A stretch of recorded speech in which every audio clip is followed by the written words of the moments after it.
You're listening to Humans of the Channel Country with Katrina Wills from K Wills Creative. Okay, today I've got with me Richard Cooley. So Richard, you're not from the Channel Country. You actually live somewhere else, but you're a huge part of the Channel Country story. Yes, I live in Bundaberg, and my background has been predominantly in finance and business development.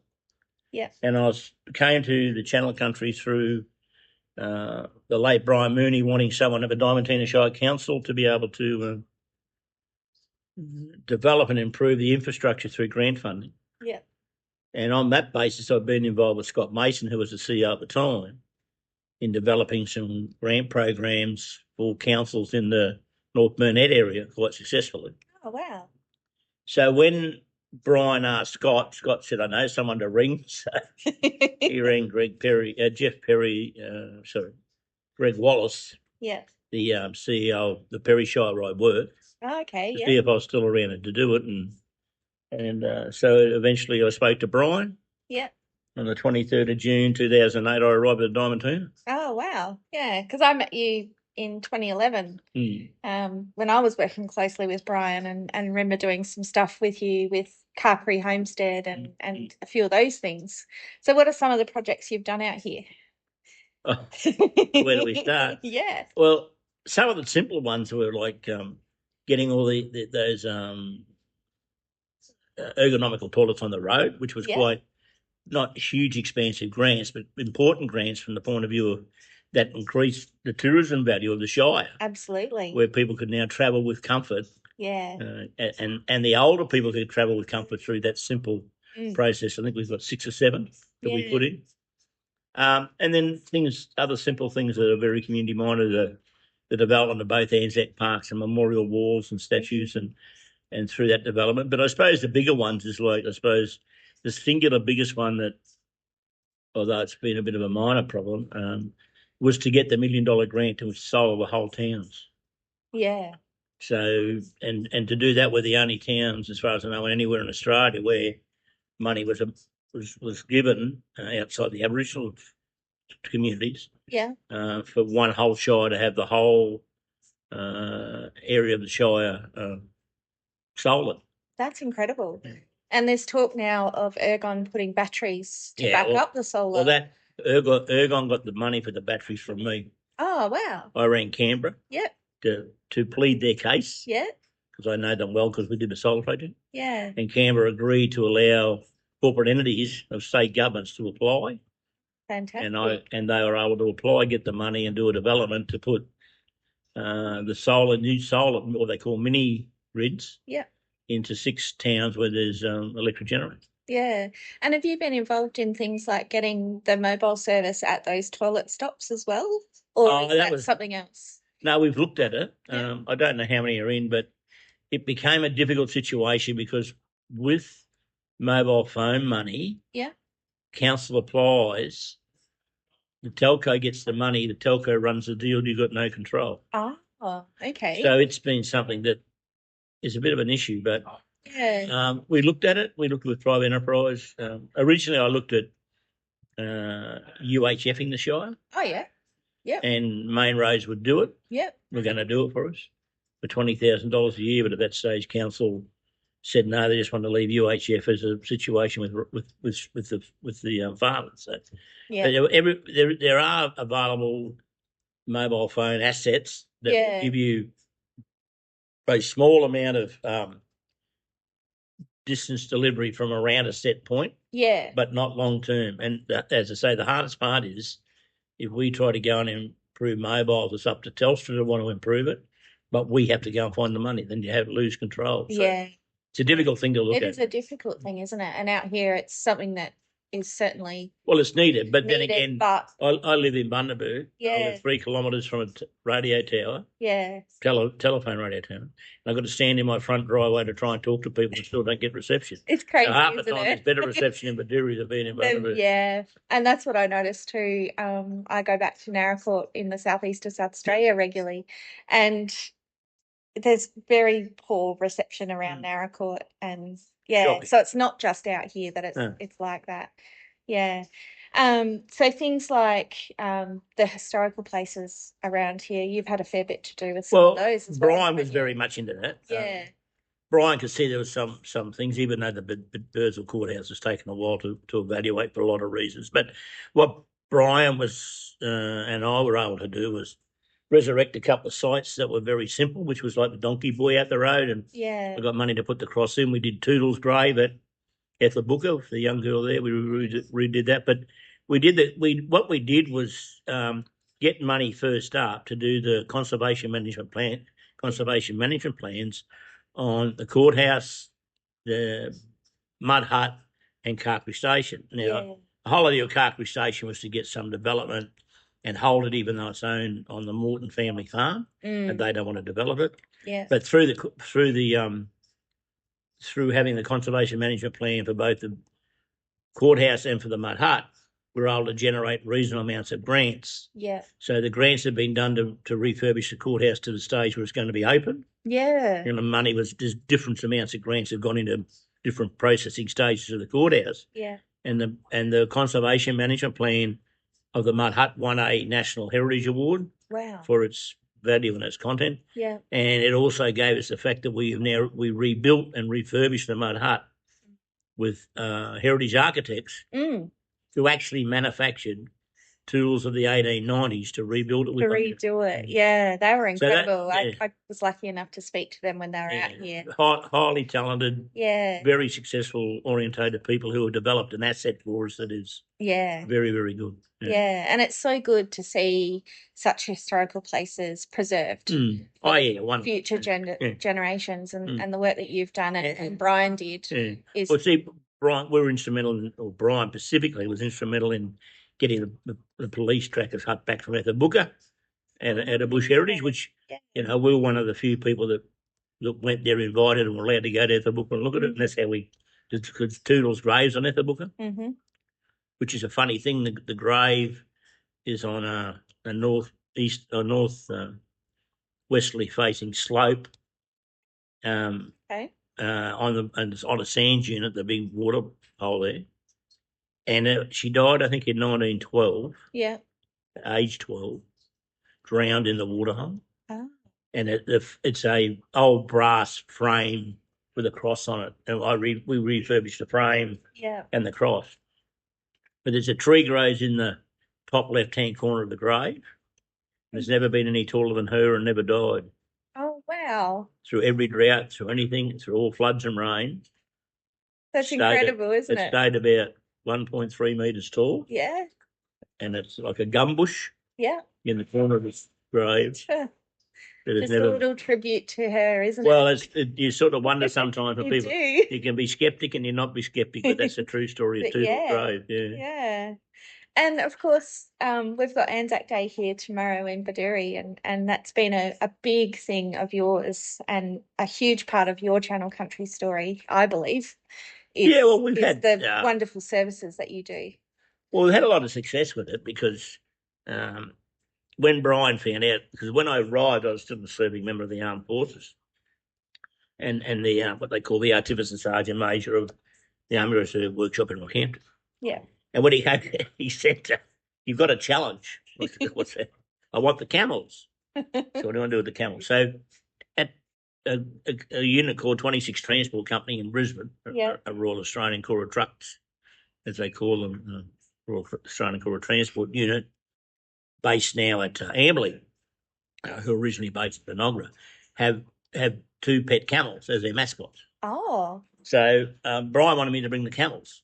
Garth Tully didn't want me to bring the camels because he didn't like it with horses. But so I got the approval of council. Brian got the approval of council to pay all costs, and the camels came out for our first Anzac Day in 2009. It was also the first Anzac Day when all the horses arrived. So on our first Anzac Day, I had 9 soldiers come with the camels to march and to be with the camel. And I think through Garth and Stevie Kramer and the Schroders and all the crew, all the horses came in, and Robert, obviously from Marion. Marion, yeah. And I think we had 30 horses. So we had the 2 camels, 9 soldiers, myself. So in a the children, population of how many people at that 100. time, you had 30 so we people on horses. I think even the first one, horses came from Moncaira. Oh, wow. Yeah. So it was very exciting. And, of course, previous Anzac days in the town have apparently been very average. They just walked up from the school, the kids came up and no one did a lot of things. And Yeah. I never went and looked for the service. I never had any criticism and made any reference to previous Anzac Day. I just said, this is what's required as per the process with both the Australian War Memorial and Defence. Yep. That's how we run it. That's how we do it. The Anzac Days then morphed into a fairly strong community development situation where obviously Mrs. Leanne Jansen at the school played a tremendous part in supporting them. And at the same time, that then evoked the fact that we then put the statue into the Bedourie Anzac Park and developed the park completely. Then that caused Brian to go and then research every person that ever served from the Diamantina Shire. Oh, yeah. In specifically World War One, and then World War Two. And as you know now, through Brian's investigation and writing a book, and my capacity to be able to get grants through the federal government and state government, I suppose Anzac grants, for the want of a word, or military grants.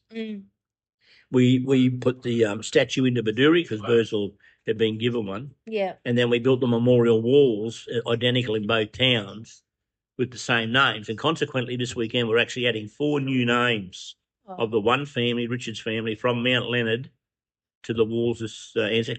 Oh, I wasn't aware of that. No one is. except me, the mayor, and Robbie Dare. So it's I've been working on it for quite a while. Yeah. With the Richards family. Yeah. We found out who they were, found that, yes, they were there. When you talk to some old people in the town, yes, they remember not so much the younger, but the father who was the manager many years ago. Yeah. And, of course, it's an Arabic country. It's always been an Arabic station. Yeah. So there's a fair amount of history with that. So those sort of things, Brian was very much a leader in, on the basis that I already knew the military background, I already knew what to write and get grants. So it wasn't so much not having the capacity not to get money. It was a matter of going to council and saying, this is what we want to do, this is how we're going to do it. Yeah. And what's developed today, to the fact that our parks, as seen by people who are commented on all the time, is to be some of the most unique and compact and small, beautiful Anzac Park sites in Australia. And lovely spots just to sit. Yeah. And contemplate. Yeah. Yeah. And some of that sort of stuff, to have that capacity to deliver a military history to the town the way we have, also goes to the development of the parks by the people in the Shire, like your husband that now runs Parks and Gardens, and then his sort of immediate boss, Jody, who run it for years. Yeah. It also, I don't say a passion, but a dedicated attitude that our Anzac Park is going to be the best. We want our Anzac Park to be good. Yeah. And even though Bursley's probably got a larger area with more assets based on the town and the tourism situation compared to us, ours is probably a more compact, neater, tidier park that does deliver that solemn service rather than an open service. So both parks have have their use, but both parks are beautifully maintained and tell a story of the Shire's history. And I commend the late Brian Mooney for his vision of what he did. Not he just did some incredible things while he was here in the Shire, didn't he? Well, it was his vision. I mean, he was right. He was right that whether I was the right person or not, it turned out it was as they say, a marriage made in heaven, because from the day we met, we never lost a closeness. Yeah. And he wouldn't have to say much to me, and I wouldn't have to say much to him, and we delivered. Yeah.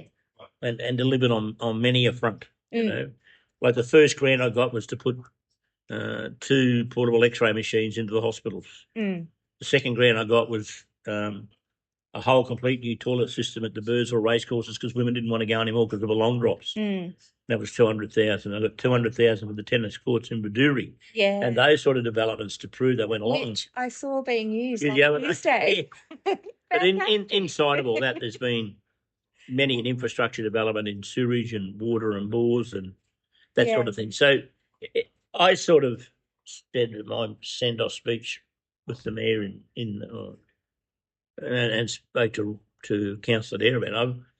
In a conservative thing, I think if you look at what I had some sort of involvement in, either directed without me, you had nothing, or my knowledge and ability to other avenues of council, even through supporting things that George Bournes might do with drought money or with flood money. Yeah. Between 120, $150 million worth of infrastructure has been supported. That's incredible. And I think if you talk about probably one of the most rewarding things was that I was able to prove to the government to give this town drought money to have its own in-house money to spend in town. Yeah. So when I did the community dollars, yes, and got somewhere in the vicinity of $300,000 to give the community twice, like over that's a lot. about 150 each time, roughly. Yeah. But on top of that money, it turned out that the drought program over that period of time, two hits between the dollars to the people to have money and the communities with the sporting clubs and the P&Cs getting money was over a $500,000 to $600,000 project by itself. Wow. Just to deliver that to the area. Yeah. And funny enough, on top of that, because the people in specifically in the regional office in Rockhampton saw that we were able to manage it so successfully, and I did that. And I must give out a shout in this podcast to Paula Brown. Yes. Without her support here all the time, every day, the success might not have happened, probably would have, but she was very much instrumental in seeing the people and her staff at the time have the dollars. Yeah. That we were actually given unused dollars from Longreach to give to our pensioners. Oh. Yeah. Wow. That's incredible. Yeah, so it's people sort of say, is it a big program? But to have $600,000 in anyone's money given to a small community in two towns. In two towns, yeah. And in drought. And where the towns aren't affluent, the towns are fairly mouth-to-mouth, feet living. To have people all of a sudden have, and of course, the younger ones want to know where the next lot of money is coming from, but we're out of drought, so we won't get it for flood. But if you probably take it that we probably did not so much save people's lives, but we gave people some fresh air and hope that they had some things they didn't think they got and got through some processes. Absolutely. Yeah. And of course, obviously, and it was in-house. You couldn't spend the money out of town. No, you had to spend it in the town. So the two businesses in Bedourie obviously had a lot of dollars, and the well 3 or 4 businesses in Birdsville did well out of it. Yeah. So it was, again, it's a reasonable sum of money considering. Yeah. But a highly successful program. And I think also I do believe it did have some positive effects on people's mental outcomes at the time. Yeah, I think it would have, definitely. Yeah. And so over all the years that you've been coming out here, do you have a favourite event or moment that sticks in your mind? Yeah, the horses on the hill. The horses on the hill? Tell us about the horses on the hill. Well, the horses on the hill is the 100th anniversary of Anzac Day. Yeah. That I convinced or put together with the Diamantina Shire Councils. Yeah. To hold the 100th anniversary at Vaughan Johnson's Lookout. Yeah. And how long had Vaughan Johnson's Lookout been open? Just hadn't been open long. No. Just about we might have been the first thing of any consequence. It was there. Yeah. But I suppose the two factors that led to that was in 2012 being given the support of Councillor Adair as the mayor to bring out the entire HMAS Diamantina crew to be given the freedom of the Shire in Birdsville, which is a very big deal, and for the Chief of Navy to pay all expenses. Yeah. To bring that crew here to do it. Wow. Which doesn't happen anyway. No, that doesn't happen. And then to be given again by the Chief of Navy, the commander of the HMAS Diamantina, one of his executive officers and 6 naval personnel to form the lead guard and to be the guest speaker at the 100th anniversary on the hill with 102 horses. Wow. That would have been an incredible sight to see. Yeah. And if you look at the Diamantina Shire webpage, it is still the photo. It's still there, isn't it? Yeah. That's 10 years this year, as of tomorrow. Wow. Yeah. I wanted to try and replicate it, time, and look at now, we wouldn't have done it anyway. No, with the floods and stuff. So, but, yeah. So but there were 102 horses that marched up that hill, and they even came as far away as the far north tablelands. Oh, people came from Africa. From way over there. Yeah. Wow. But all the stations in both the Diamantina and British Shires all arrive with a horse of some description. That's fantastic. That goes to show the community spirit, doesn't it? Yeah, and Trevor Stewart had a lot to do with the infrastructure set up, making sure there was tents and there was barbecues and that sort of thing. So I did the military thing, which was obviously without the military thing, it wouldn't have happened. Yeah. The whole process. And without Trevor at the time to do the human need. Yeah. But, we had 500 people at the dawn service. Wow. And friends of mine, like army mates who were serving with me, arrived from Townsville, not even knowing that I was running it. They just knew it was on. They knew it was on. And came, and all of a sudden I'm out in the middle running it. So. Oh, how fantastic. Yeah. So that's probably, I suppose the highlight, to look at the highlight, like to get your first grant was a highlight, and it was the X-ray machines. Yeah. Which I can tell a lot of stories about the X-ray machines, but I won't. So that was sort of like, and the reason for that is I think I've been employed for nearly 5 months without a yes. Oh. And that's the way it happens in the grant process. It does, yeah. But boom, the first yes, there it was, $360,000 to buy 2 portable X-ray machines for clinics. Yeah. And those clinics are instrumental. Yeah, well, I've had a reasonable. We'd be lost without them. Yeah, I've had reasonable. I've probably obtained about $1 million to develop both clinics and do things and morgues and rebuild them and refurbish them and do stuff. So and their housing. So there's been everything I've done hasn't been in a one channel thing. It's been wide and varied. Did lots of different pies. Well, we redid the swimming pool for $1 million. Yeah. I got 990. I for that 990,000 for the pool. Yeah, and it is an attraction. That's people do come here for the pool and the spa, don't they? Well, one of the things that I probably feel pretty good about is that we had a problem with the liner. Yeah. And I could not get anyone in Queensland. Didn't have a clue. And I found a family company in Melbourne. Yeah. And for 88,000, they came to Bedourie, 6 of them. Wow. Drove from Melbourne and redid the whole complete line of the Bedourie pool for about a 20-year life factor. Wow. For 88,000. Well, we paid accommodation and meals. Yeah, but still, that's... So that was on top of what we did. So the pool got all new filtration systems, all rebuilt, all new showers, all retiled, everything. Yeah.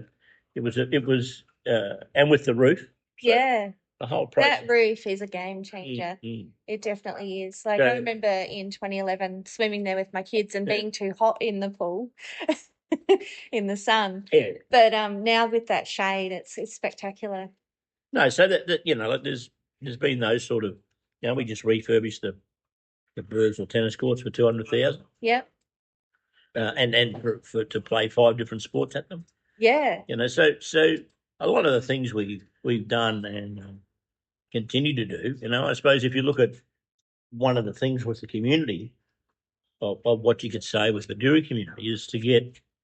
Is I suppose, if I talk about success for me personally, rather than success of what I provided for the Shire as a whole and the people who live in the Shire, would have to be the proving of the Development Board being raised, and to commence the Desert Rivers Development Board through total support of Brian Mooney and the fact that I just came from working in one, through the success of one, to where the Development Board is today with the Golf Club.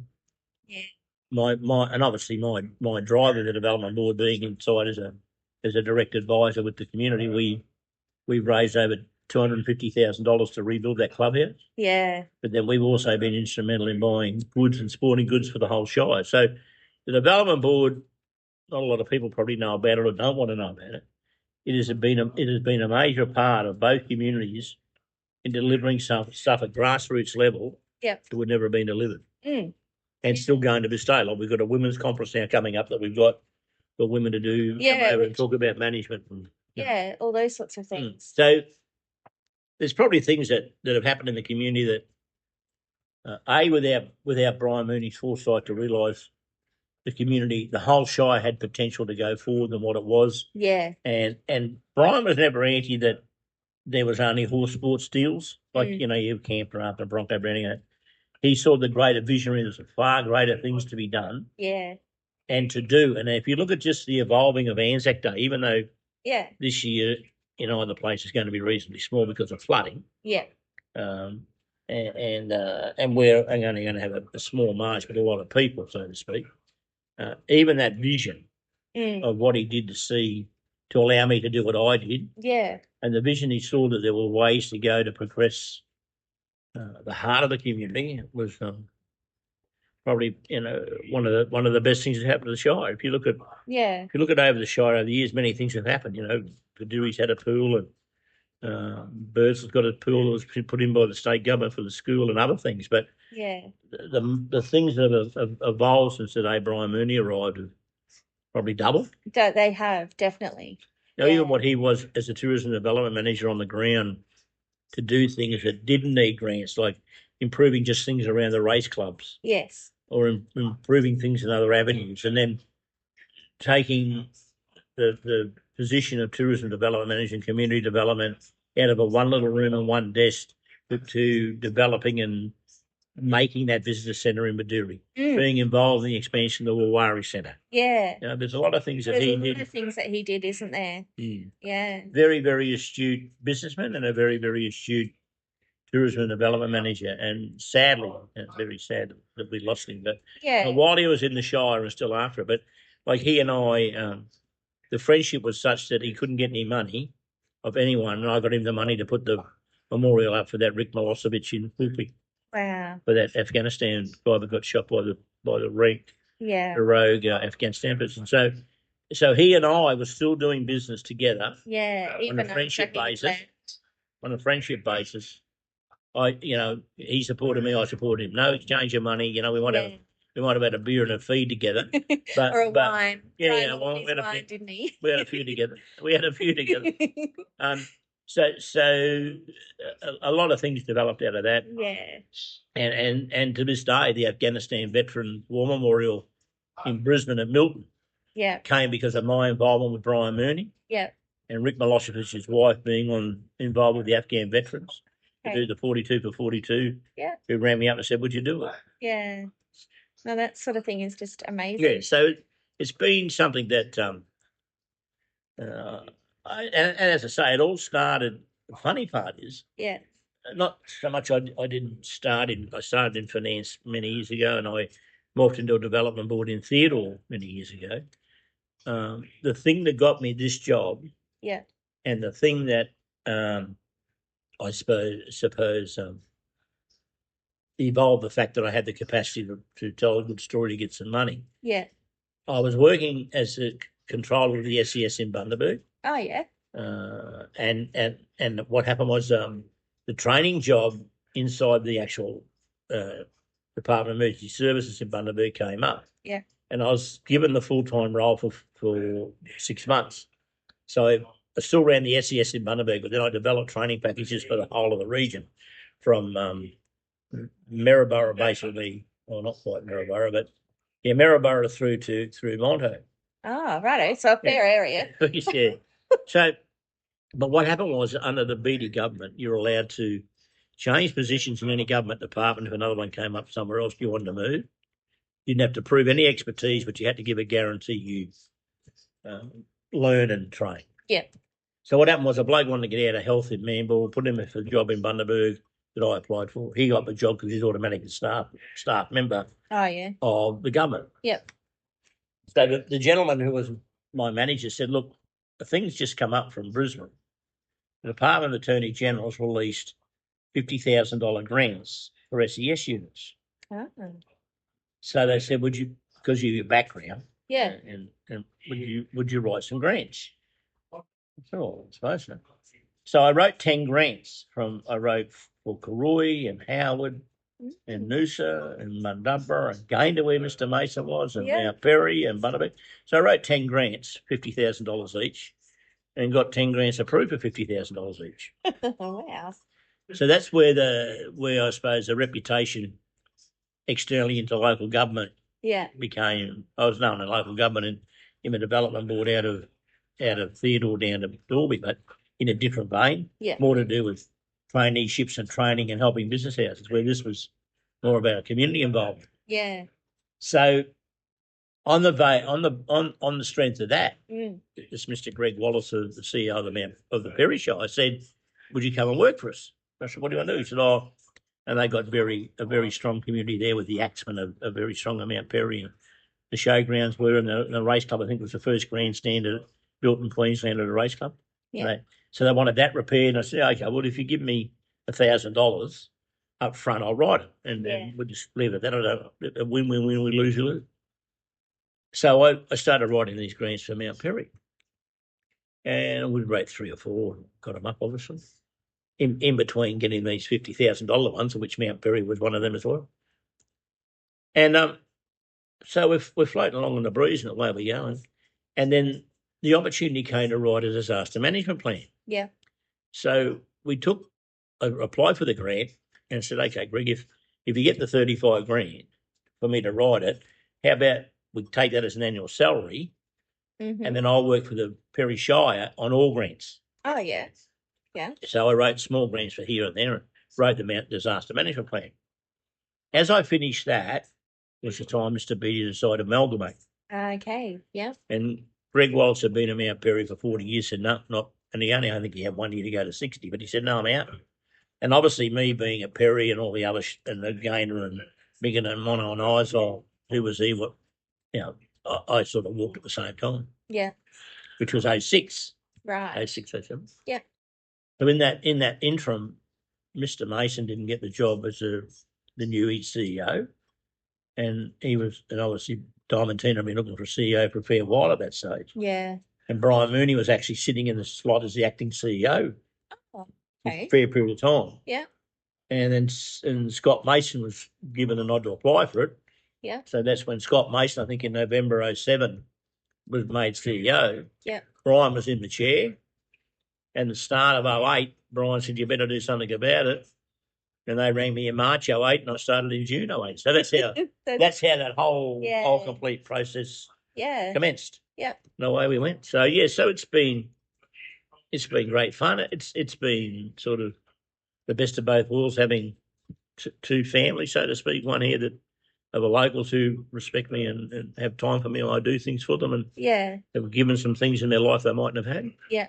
And still be able to have a great life in Bundaberg, and at the same time still be an active member within supporting defence projects, community defence projects, as in the Vietnam vets I'm strongly involved with in Rocky, and the Afghan guys and that sort of stuff. So it's been something that's, I suppose, from my point of view, I've been highly successful. But it's also been successful, the success I had here to prove what I could do, well, I mightn't be the word prove, to show I've always had the ability to be successful in the type of projects and what I do. Yeah. Has morphed into helping other communities, such as Cooley with its monument, or the Afghan veterans, or like at HOTCC, I've probably done $500,000 worth of work for the VHC. And the funny part is, sitting in this hotel, this roadhouse, I met the manager of Boral Concrete in Rockhampton. Oh, okay. He turned out to be a mate of Doug Coombs's, who was obviously ex-councillor, I said, "I want some free concrete." Yeah. "What do you want to do?" I said, "I want you to concrete the dining hall of the Cotscombe Village." And I ended up getting 2 free lots of concrete from 2 different companies. Fantastic. To do this whole complete concreting of the dining hall and the kitchen. Wow. Just by sitting in this. Just by sitting here. Being in Bedourie, because I had a job to meet a bloke that knew Doug Coombs.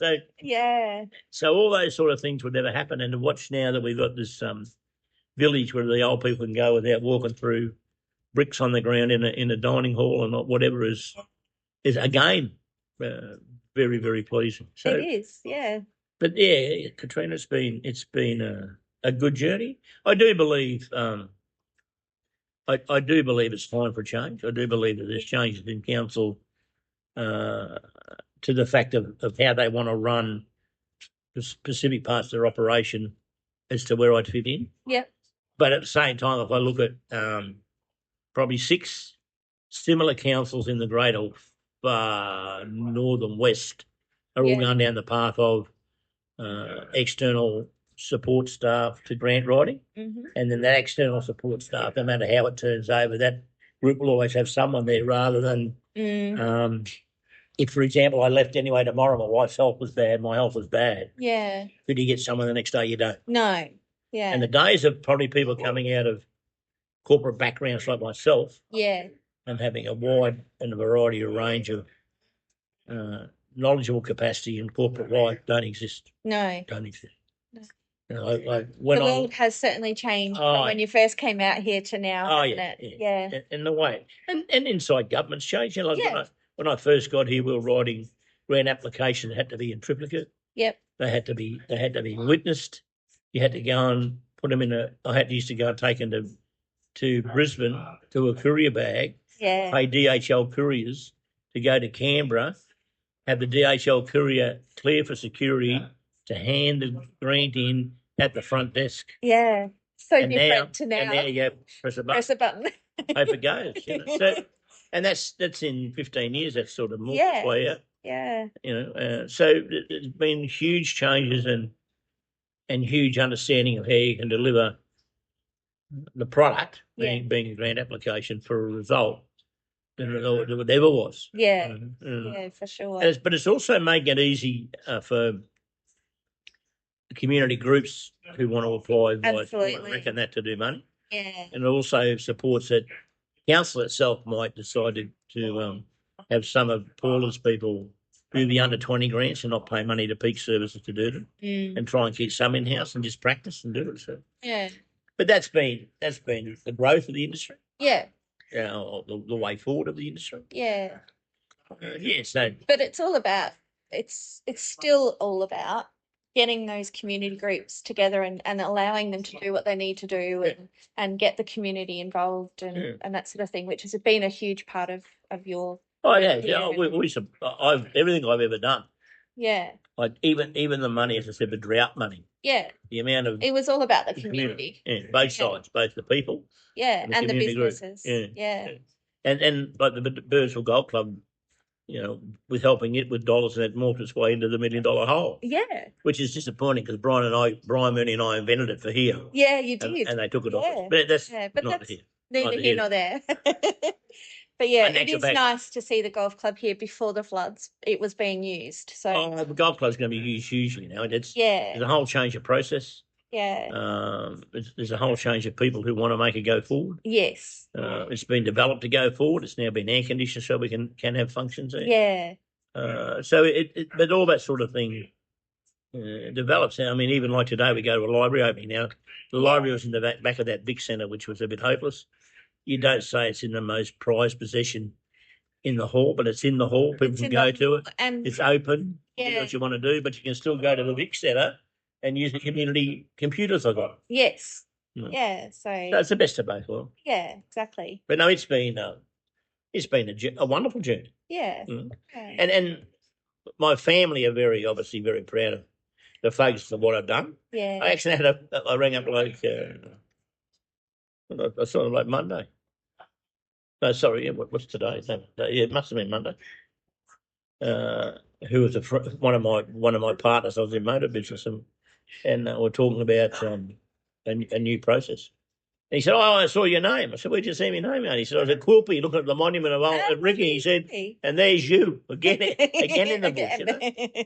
So, but all friends in the army who come out and see me. And funny enough, while I've been here, the number of people, like I lived in Billawheeler for 20 odd years and haven't been there for 25 years, but people come out of here who are Billawheelians and we see each other and have a beer and a chat. So I've had a pretty favoured life of meeting people in different locations. Yeah. And still continue the friendship now. Yeah, and I'm sure even as you move on into the next chapter of your life, I'll be there. The Channel Country will still be part of your life. Well, it's always going to be because, you know, like of all the things I've ever done. Yeah. And I haven't, I suppose, been a failure as such in anything, but I think the biggest thing is to come out and be able to come and go that I do, like a fly in, fly out every 3 months type thing. Yeah. But when I walk back into town, it's like I didn't leave. Oh, he's there. Exactly. But they're Yeah. happy to see me go because they approve my loudness and some things probably. They're happy to see me disappear. Yeah. But no, it's been wonderful, and I mean, and in any type situation, there's going to be the personality situation, Yeah. and we all win and lose. Yeah. But fortunate enough that I've had very little of that. Yes. I don't say it's not there because there's some things I've probably done at times that haven't suited some people's thoughts. But I must admit that the senior management and councils always supported me. Like Leon Love, I couldn't get greater support from Leon Love in the solar project that I was just given carte blanche. See, you don't come back. Yeah. And that's the way I had to go. And I that's did it. fantastic. Yeah. So, Yeah. Mate. So that's Richard Cooley in a nutshell on the channel. Yeah. Well, thank you very much, Richard. My pleasure, mate. I think I've probably held you up long enough. That doesn't worry me.